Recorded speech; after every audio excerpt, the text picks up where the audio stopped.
بسم الله الرحمن الرحيم.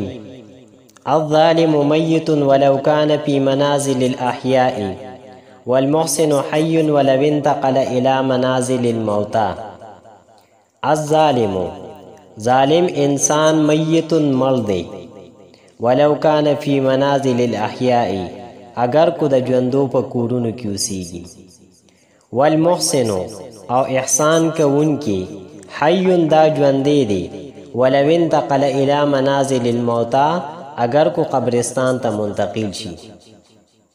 په دې ضرب المثل کې د دې خبرې بیان شوی دی چې ظالم انسان دا مړ دی اگر کو دې ژوندی وي او د ژوندو په کورونو کې اوسیږي.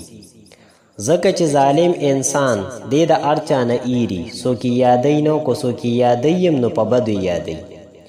او احسان کوونکي کو مړم شي نو خلک یې یادوي او د هغه نیکۍ ذکر کوي. الظالم میت ولو كان في منازل الأحياء والمحسن حي ولو انتقل إلى منازل الموتى. د دې لغوي تحقیق داسې دی چې الظالم دا واحد دی، جمع ظلماء راځي، معنی د ظالم انسان. میتون واحد دی، جمع موتا راځي، معنی د مړی. حیون واحد دی، جمع احیاءون راځي، معنی د ژوندی. انتقلا دا د باب ابتعال ناراضي، معنی د منتقل کېدل. الظالم میت ولو كان في منازل الأحياء والمحسن حي ولو انتقل إلى منازل الموتى. د دې ترکیب داسې دی چې الظالم مبتدا، میتون خبر مبتدا سره د خبر نه جمله اسمیه خبریه معطوف علیه، و حرف عطف، لو وصلیه، کان دا فعل ناقص دی د افعال ناقصونه، او پدې کې هو ضمیر هغه د دې اسم. فی حرف جار، منازل مضاف، الاحیاء مضاف الیه، مضاف سره د مضاف الیه نه دا مجرور شو د فی حرف جار د پاره، جار سره د مجرور نه دا متعلق شو مستقرن اسم فاعل پورې.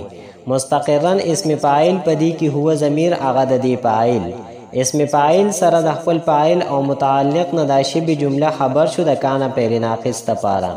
فعل ناقص د خپل اسم او خبر سره دا جمله اسمیه خبریه معطوف اول، و حرف عطف. المحسن مبتدا، حیون خبر مبتدا سره د خبر نه جمله اسمیه خبریه معطوف ثانی، و حرف عطف. لو وصلیه، انتقل فعل پدې کې هو ضمیر هغه د دې فاعل، الی حرف جار، منازل الموتى مضاف مضاف الیه دا مجرور، جار سره د مجرور نه متعلق شو انتقل فعل پورې. فعل سره د خپل فاعل او متعلق نه دا جمله فعلیه خبریه دا معطوف ثالث شو. معطوف علیه سره د دریو معطوفاتونه دا جمله معطوفه شو.